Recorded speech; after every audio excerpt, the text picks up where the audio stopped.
The wind howled through the narrow streets of Chicago that night, rattling old windows and seeping through cracks in the walls of an aging apartment building. Inside one small unit, a mother sat hunched at the kitchen table, her hands trembling as she sifted through a pile of unpaid bills. The gas company, the electric, rent. Each envelope felt heavier than the last, not because of the paper inside, but because of what they represented, the weight of survival pressing down on her shoulders. Her name was Elena. She was a single mother of 3 children, each no older than 10, each too young to understand the full cruelty of poverty, yet too old not to notice the gnawing hunger in their stomachs. The refrigerator behind her hummed faintly, a hollow echo in a kitchen where its shelves stood almost bare. A single carton of milk, long expired, a few slices of stale bread spotted with mold, a jar of peanut butter nearly scraped clean. She pulled the refrigerator door closed and leaned her forehead against it. The hum vibrated softly against her skin, like a cruel reminder. This is all there is, she whispered to herself, not realizing her youngest daughter was listening from the hall. I don't know how we'll make it through the night. From the living room came the sound of quiet sobs. The children sat together under a worn blanket, shivering not just from hunger, but from the cold. The old radiator hadn't worked properly for months. Eleanor had stuffed towels beneath the windows to block the drafts, but the Chicago winter found its way in anyway. Her oldest son, Mateo, tried to act brave. He wrapped his arms around his younger sisters and told them stories, anything to distract them. Tales about superheroes who never gave up, about brave warriors who defeated giants. But in his eyes, there was no spark. He was too hungry to believe in make-believe. Elena walked into the room, forcing a smile. She pulled the blanket tighter around them and kissed each forehead, but they looked up at her with eyes that pierced through the mask she wore. Children know when something is wrong. Mom, whispered the middle child, Sophia, will we eat tomorrow? Elena opened her mouth to answer, but nothing came. She knelt beside them, tears threatening to spill. Her heart ached because a mother is supposed to provide, to shield, to protect. But the cupboards were empty, the heat was nearly gone, and her strength was running out. She wanted to scream at the silence, at the unfairness of it all. She wanted to ask why life had cornered her this way, why every prayer seemed to vanish into the night without an answer. But she swallowed it down, forcing herself to be strong. For them. She stood, turning back toward the kitchen. Her footsteps echoed against the peeling linoleum floor. She sat again at the table, staring at the flickering light bulb above her. Its dim glow made the room feel even smaller, as though the darkness itself was pressing in on every side. The clock ticked. The bills lay like accusing eyes across the table. Her stomach growled. She buried her face in her hands. And then there was a sound, soft at first, barely audible. Knock, knock, she froze. Her children lifted their heads, wide-eyed. Who would come at this hour? No one visited them anymore. Friends had drifted away. Family lived too far, or had long since stopped calling. Another knock, louder this time. Knock, knock. Elena's breath caught in her chest. She stood slowly, her heart pounding. 1,000 possibilities raced through her mind, none of them good. Maybe it was the landlord demanding payment. Maybe someone had come to shut off what little power remained. But as she approached the door, something in her heart whispered differently. The air seemed still, heavier, yet calm, almost expectant. She reached for the doorknob with trembling fingers. Behind her, the children pressed together, watching. And there, with the winter night pressing in around their tiny home, Eleanor whispered the only words she could manage. "Please, God, not tonight." The knob turned. The hinges creaked. And as the door swung open, what she saw on the other side would change everything. Because it wasn't the landlord. It wasn't a bill collector. It was a woman. She stood in the glow of the hallway light, her presence almost strange in its simplicity. She wore a plain blue shawl, her face soft and serene. And in her hands was a basket that seemed impossibly full. Elena's eyes darted from the woman's gentle expression to the basket overflowing with bread, fruit, and fresh milk. She blinked, certain she was dreaming. The stranger spoke, her voice calm, steady, and warm. "This is not mine. It was meant for you." Elena's mouth fell open, but no words came. The children crowded behind her, their eyes wide with awe. Sophia tugged at her brother's sleeve and whispered, "She looks like the pictures, like Mary." The air in the doorway felt charged, alive. Elena clutched the frame to steady herself, her heart racing. In the silence that followed, only one thought echoed in her mind. But then came a knock no one expected. The silence in the apartment had been thick, suffocating, the kind of silence that pressed against the chest, that made every tick of the old clock sound like a hammer striking. Then came that sound again. Knock, knock. This time it wasn't faint. It carried with it a strange rhythm, neither hurried nor demanding, but steady, almost deliberate. The children reacted first. Their empty stomachs and restless hope made them spring to life at the possibility of someone arriving. Mateo, ever the protective older brother, jumped up, his bare feet padding across the cold floor. "Maybe it's Mr. Alvarez from downstairs," he said, forcing excitement into his voice. "He always checks on us when it's cold." His little sisters followed quickly behind him, their eyes wide. They wanted to believe it was a neighbor, maybe someone bringing a loaf of bread, maybe someone with good news. In their innocence, they clung to the smallest possibility of relief. But Elena knew better. She had been let down too many times before. People promised help, but rarely came, and when they did, it was often with pity that cut deeper than hunger itself. "Wait," Elena whispered sharply, pulling the children back a step. She pressed her hand against her son's chest, holding him there. Her heart was thundering in her chest, but not with fear alone. Something about this moment felt different. The knocking stopped. For a heartbeat, the world was still. Even the draft, that usually whistled through the cracks of the old window, seemed to pause, as though holding its breath. Then, a third time. Knock, knock.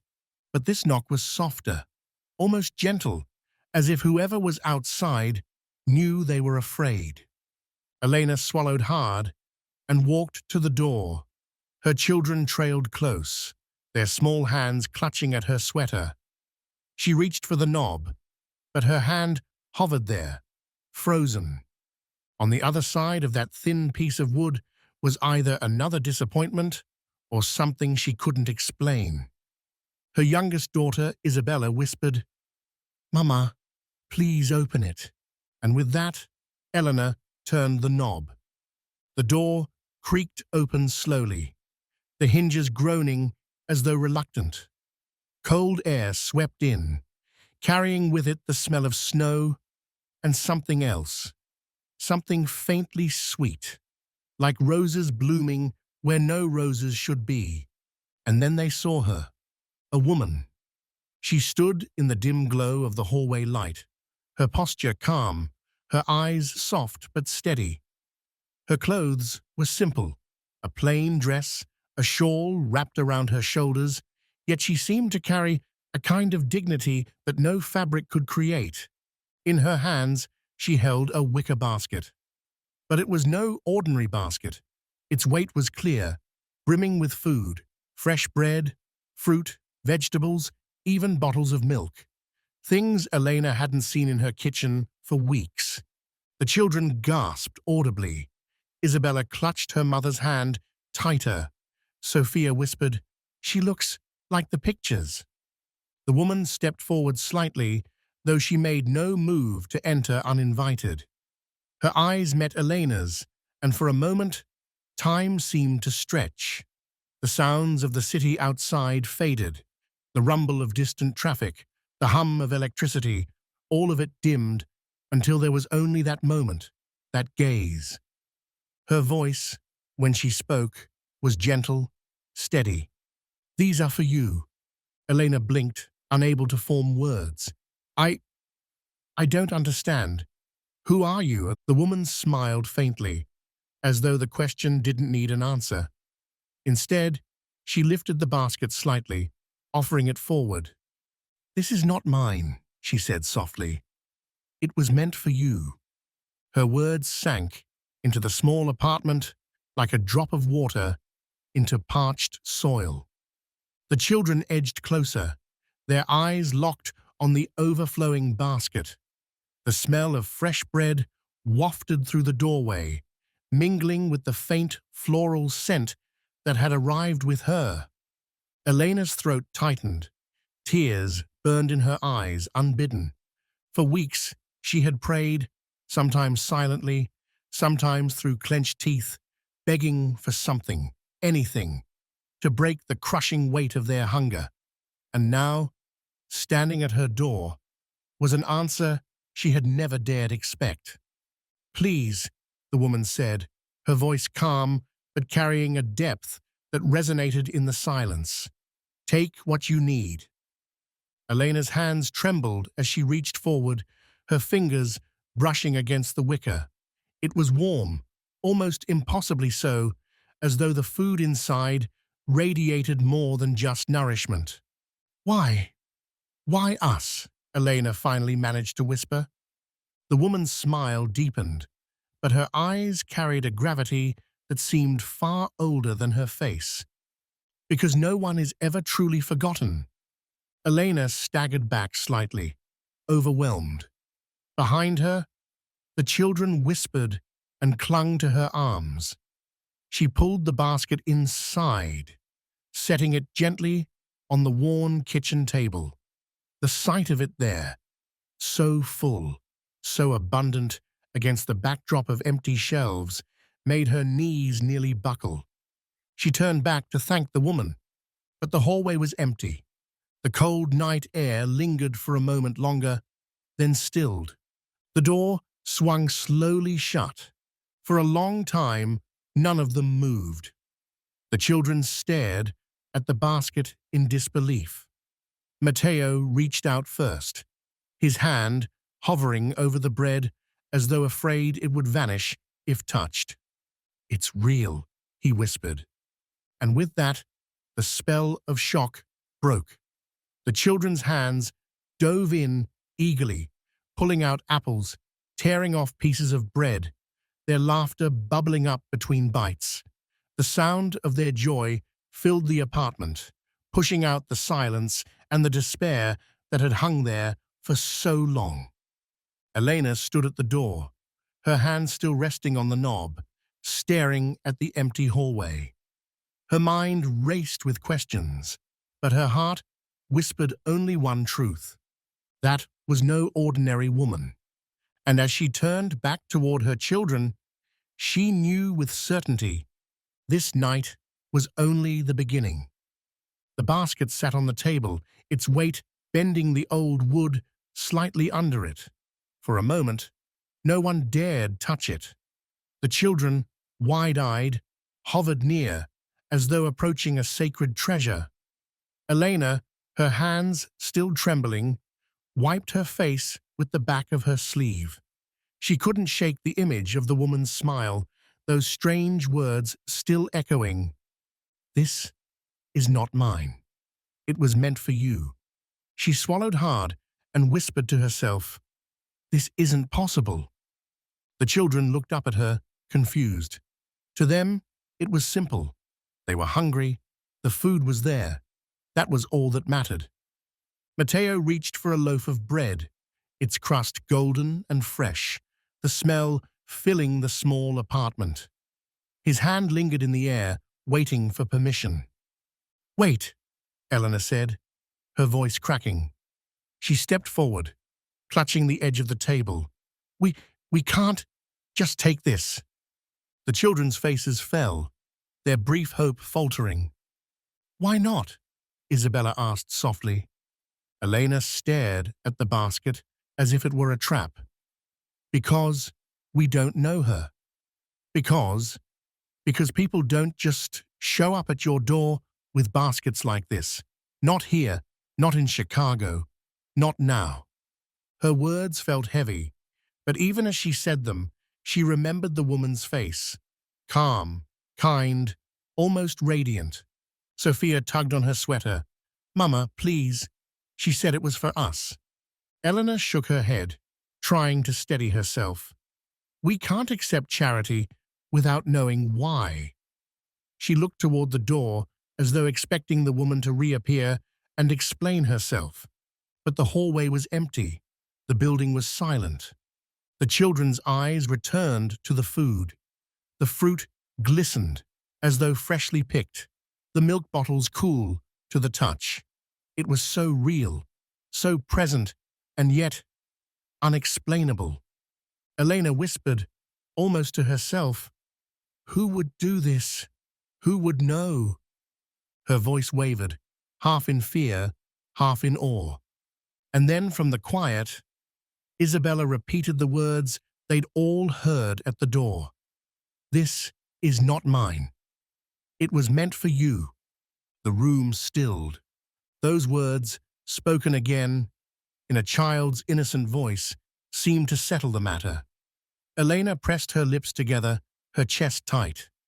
Slowly, she reached into the basket, lifting the loaf of bread. It was still warm, as though it had just come out of an oven. Her throat tightened, and tears spilled down her cheeks. She whispered, "Dios mío." The children, unable to wait any longer, surrounded the table. Elena broke the bread into pieces, placing it in their hands. Sophia and Isabella cradled theirs like something holy, while Matteo tore into his with a hunger that had been gnawing at him for days. The taste was unlike any bread they'd had before, soft, rich, filling. It seemed to dissolve their hunger with every bite. Next came the fruit. Apples so crisp they snapped with the first bite, juice running down their chins. Oranges that peeled easily, their scent filling the apartment with freshness, as if sunlight itself had been carried inside. Even Elena, who had resisted the longest, took a piece at last. The taste nearly broke her. After so many days of scraping by, of forcing herself to go without, so the children could eat what little there was, this simple food tasted like the greatest feast she had ever known. And then came the milk. Eleanor poured it into cups, her hands shaking. The children drank greedily, their eyes lighting up, their faces flushed with energy, their laughter bubbling up, unstoppable now. For the first time in weeks, the apartment was filled not with the sound of groaning stomachs or quiet tears, but with joy. Elena sat down heavily at the table, watching her children. Tears streamed down her face, but this time they weren't just of sorrow. She pressed her hand against her mouth, whispering to herself, "Thank you, whoever you are, thank you." She looked again at the basket. Though they had already eaten plenty, it still seemed full. The bread remained abundant, the fruit untouched, the bottles of milk somehow still brimming. Her breath caught. This isn't possible." The children noticed too. Matteo frowned, staring. "Mama, It's like it doesn't run out. Elena reached for the basket again, pulling out another loaf of bread. Her hands shook as she placed it on the table. The children gasped, whispering, their young minds trying to grasp what they were seeing. It was meant for you. The woman's words rang in her ears again, stronger this time. For the first time in a long while, Elena didn't feel abandoned. She didn't feel like the city had swallowed her whole and forgotten she existed. She felt seen. She felt remembered. And as she sat there, surrounded by her children, their bellies finally full, she realized this wasn't just food. This was mercy. The night wore on, but the warmth in that room didn't fade. The cold outside could no longer touch them. The hunger that had gnawed at their bones was gone. And though the mysterious woman had vanished without a trace, her presence lingered in the food, in the laughter of the children, in the hope that flickered back to life inside their weary mother. For the first time in weeks, Eleanor allowed herself to believe that maybe, just maybe, they weren't as alone as she had thought. She whispered a final prayer before bed, not to the silence that had so often gone unanswered, but to the memory of the woman at the door. Thank you. Whoever sent you, whatever you are, thank you. And with that, she tucked her children in, their stomachs full and their dreams light. For once, they fell asleep, not to the sound of emptiness, but to the echo of a gift that had changed everything. Morning came softly, its pale winter light slipping through the thin curtains of the apartment. The city outside was quiet, muffled under a fresh blanket of snow. Chicago winters had a way of silencing everything. Even the usual rumble of traffic seemed to bow beneath the weight of the storm. Inside the apartment, Eleanor stirred first. She blinked herself awake, the memories of the night before rushing back all at once. For a moment, she thought it had been a dream. The knock, the woman, the basket. But then her eyes landed on the table. It was still there. The wicker basket, woven tightly and strong, sat just as it had the night before. But what caught her breath was not that it remained. It was that it was still full. The bread looked untouched. The apples still glistened. The bottles of milk, which should have been nearly empty after the children had drunk their fill, stood brimming as if no hand had ever poured from them. Elena pressed her palm to her chest, whispering, "No, that's not possible." From the bedroom came the sound of giggling. The children tumbled out, their faces lit with energy she hadn't seen in weeks. Their cheeks had color again, their eyes bright. Hunger had left their bodies, replaced with something she couldn't name. Matteo was the first to notice the basket. He ran to it, pointing, "Mama, look! It's still full." Sophia clutched her sister's hand, her eyes wide with wonder. "I told you," she whispered. "She looked like the pictures." Like Mary. Elena froze. "What did you say?" "The lady at the door," Sophia explained. "She looked just like the Mary in Abuela's Bible picture. The blue shawl, the way she smiled." Isabella nodded quickly, her small voice trembling with certainty. "She did, Mama. I saw it too. She was Mary." Elena shook her head sharply, her instinctive defense rising. "No, don't say that. It was just a woman. Maybe a kind neighbor. Maybe someone passing through. We don't know." But even as she said it, her own voice wavered, because deep inside, she couldn't deny what lingered in the room. A strange calm, almost a fragrance, like roses blooming in the middle of winter. Later that morning, as Elena prepared the children for the day, a knock came again. This time, it was the neighbor, Mrs. Delgado, a woman who had lived in the building for over 30 years. She carried herself with the weariness of age, but also the sharpness of someone who noticed everything. "I heard voices last night," Mrs. Delgado said, eyeing the apartment curiously. "Someone came by?" Elena hesitated, then nodded slowly.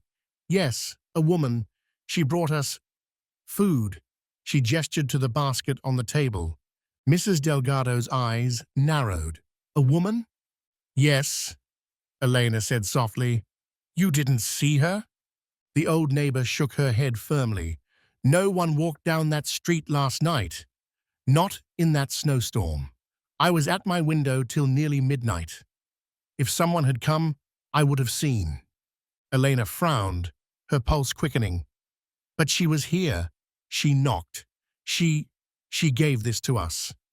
Mrs. Delgado stepped closer to the basket, her wrinkled hand hovering over it as though afraid to touch. Her voice dropped to a whisper. "It's just like my mother used to tell me. Mary visits those who need her most." Elena's chest tightened. "No, it can't be." But her neighbor looked at her with eyes full of quiet conviction. "Don't dismiss what you don't understand, child. Sometimes heaven walks where we least expect it." The conversation left Elena shaken. She wanted to cling to reason, to tell herself it had been some kind stranger, an act of charity, but every detail pulled her away from that explanation. The basket that wouldn't empty, the fragrance of roses, the fact that no footprints had been seen in the fresh snow outside their door. And her children, so certain, so unwavering. She looked like Mary. That night, after the children had fallen asleep, Elena sat alone at the table. The basket glowed faintly in the dim light of the single lamp, its contents as fresh as the night before. She whispered to herself, "Why us? Why here?" Her fingers grazed the bread, still warm, impossibly warm. She had prayed before, desperate pleas hurled into silence. But tonight was different. She didn't ask for anything. She just whispered two words she hadn't spoken in years. "Thank you." The peace that followed was undeniable. It wasn't loud or dramatic. It was subtle, steady, like a soft blanket wrapping around her heart. By morning, the whispers had already begun to spread. A neighbor mentioned the basket to another. Someone claimed to have heard strange knocking sounds in the night. Others swore they saw a faint light in the hallway at an hour when no bulb should have been burning. And as stories tend to do, the tale grew with every retelling. Some said it was an angel, others that it was a kind soul in disguise. But those closest to Elena's family repeated the same line. She looked like the Virgin Mary.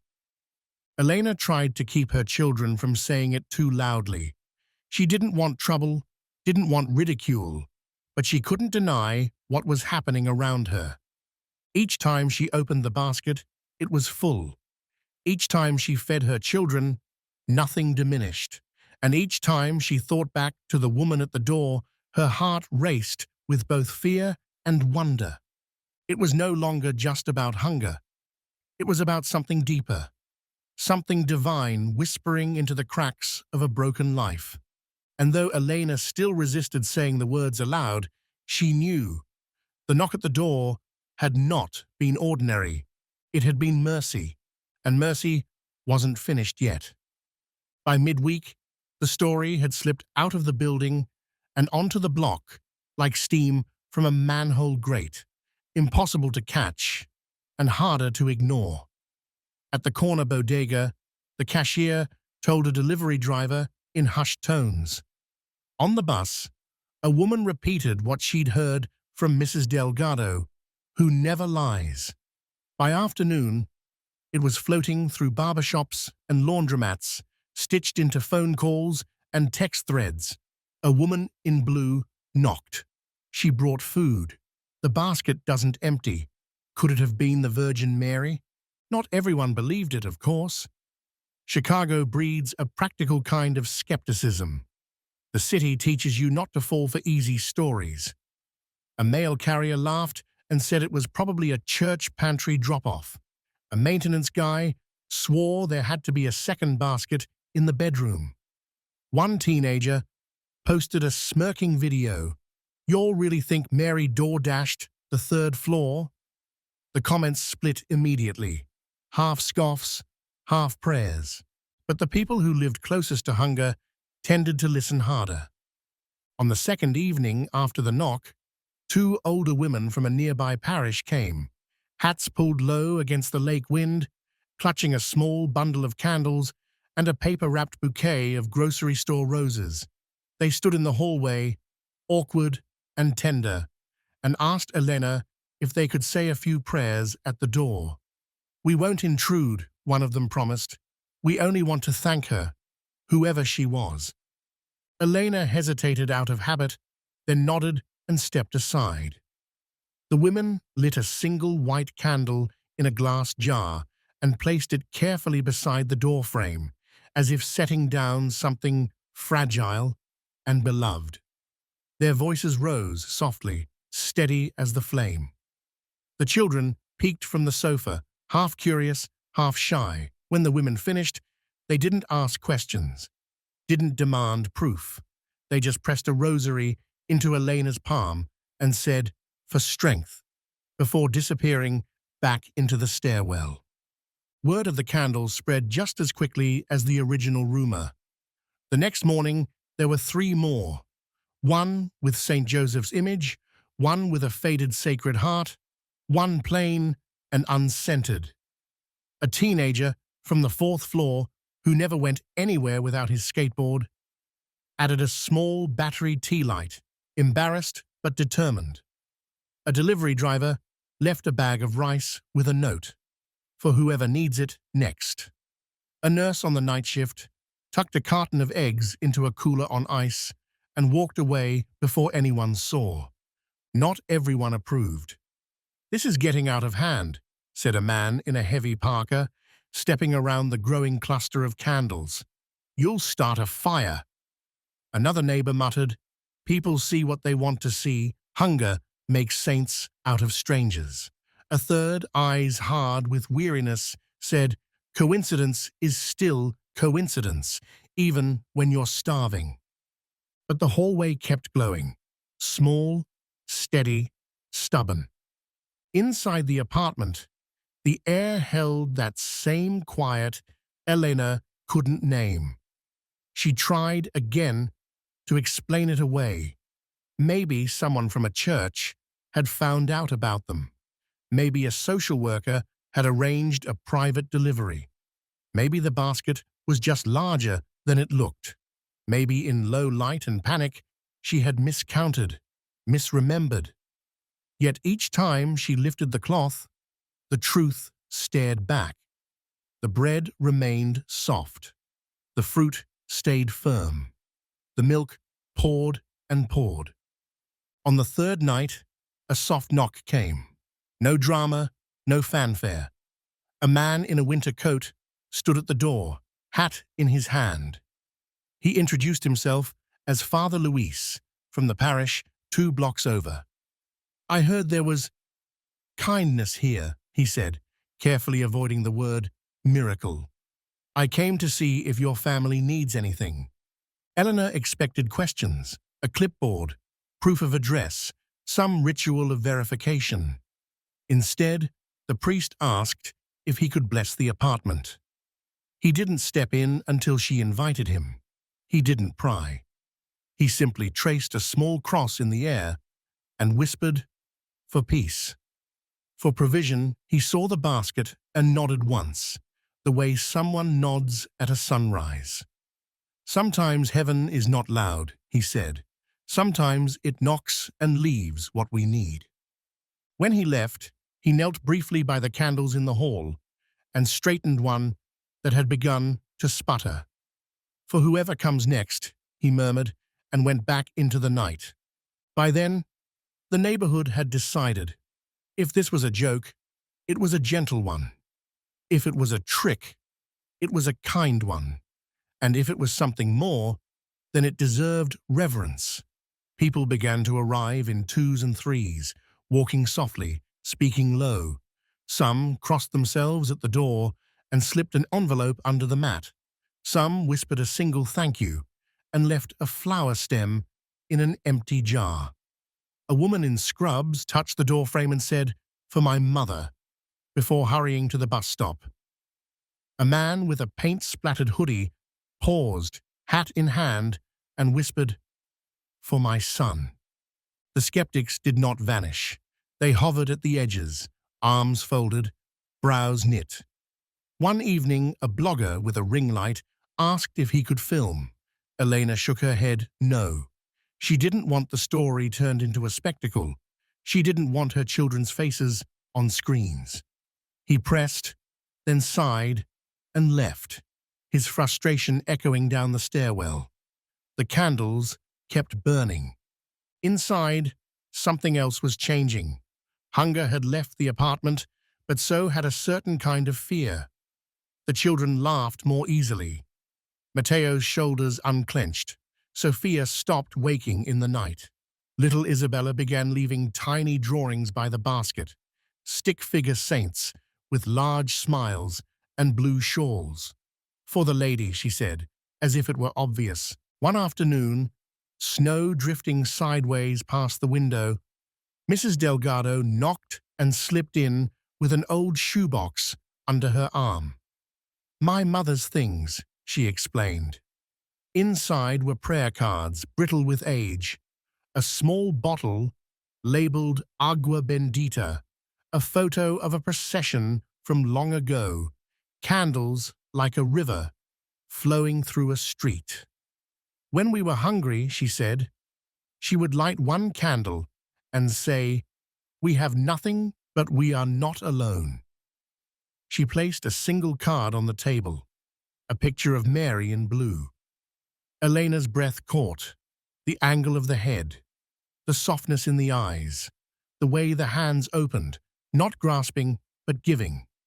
It was the face she'd seen in her doorway. That night, after the children fell asleep, Eleanor sat at the table in the half-light. The basket waited, full as ever. She could have reached for another loaf, sliced another apple. Instead, she folded her hands, awkwardly at first, then simply, like someone rediscovering how to breathe. "I don't know who you sent," she whispered into the quiet. "But you sent her. And you saw us." There was no answer, no visions, no voices, just the same peace that had settled over the apartment since the knock. She didn't need more than that. In the hallway, the small shrine of candles had grown into something like a tapestry. Tall votives and short ones, red glass and clear, some half-melted, some freshly lit. Flowers leaned toward the wall in recycled jars. A few notes lay folded at the base. "Help my brother. Thank you for the job. Watch over my baby. Don't let me drink again." A neighbor swept up wax strips each evening without being asked. Another took it upon herself to replace the dead bulbs in the ceiling fixture, though the hall barely seemed to need them anymore. On Friday, the wind cut hard, and the sidewalks glittered with black ice. Still they came. Old men with canes, teenagers in hoodies, mothers pushing strollers with mittened hands. Some stayed a minute, some an hour. Out on the curb, a man in a wool cap led a quiet Hail Mary.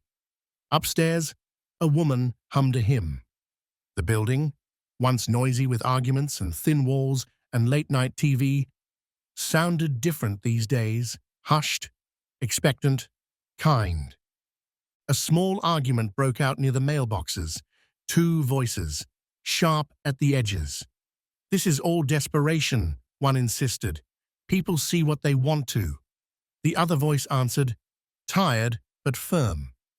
"Maybe. But if desperation brings us to feed each other, to pray for each other, what do you call that?"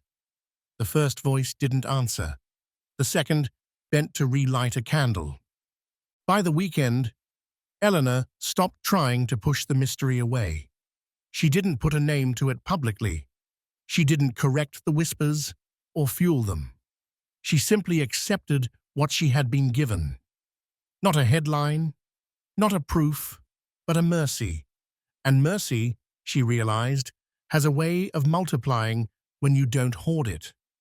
She called her sister across town and told her to come by. She sent Matteo down the hall with a bag of fruit for the man with the bad hip. She knocked on the door of the woman who'd just lost her job and said, "We have enough. Please, let us share." Each yes loosened something inside her, something she hadn't known was clenched. By Sunday evening, the basket still had not emptied. And while the neighborhood continued to debate, to wonder, to argue in gentle circles, the family at the center of it all came to a quiet conclusion. This wasn't luck. It wasn't a trick of the light, or a miscount, or a camera stunt. It was not spectacle. It was compassion, made visible. Compassion that looked like bread and milk. Compassion that sounded like a knock on a cold night. Compassion that smelled faintly, impossibly, like roses in winter. Elena stood at the window with her children and watched the snow fall through the orange glow of the street lamp. Down the hall, someone lit another candle. The flame steadied, small and brave. Matteo slipped his hand into hers. Sophia leaned her head against her shoulder. Isabella, already drowsy, whispered, "Will she come again?" Elena looked toward the door, where the first candle still burned in its glass, where flowers leaned and prayers gathered like birds on a wire. "Maybe," she said, "maybe she never left." What mattered, she realized, was not whether the woman would return, but what the knock had awakened. Hunger fed, yes, but also hearts turning toward one another, toward hope. Coincidence could starve on that answer. Compassion could not. And as the city exhaled another long, cold breath over their block, the hallway's little constellation of flames held fast, and the basket on the table waited, quiet, inexhaustible enough. The basket never emptied, not in the way the family feared it would. Each day, there was enough. And soon, it became more than food. It became a sacred reminder that mercy had found them when they felt most forgotten. Elena no longer looked at the table with dread, but with gratitude. The children stopped asking when the next meal would come, and instead began asking who else they could share with. Neighbors, once strangers, started helping each other, fixing pipes, sharing coats, leaving groceries outside one another's doors. It wasn't about bread or milk anymore. It was about something deeper, the knock that had turned despair into hope and hunger into community. And though no one could explain the woman in blue, no one needed to. Her presence lingered in every act of kindness that followed. Sometimes grace doesn't shout. It knocks gently at the door. If this story touched you, share it, because someone else may need the reminder that miracles still happen.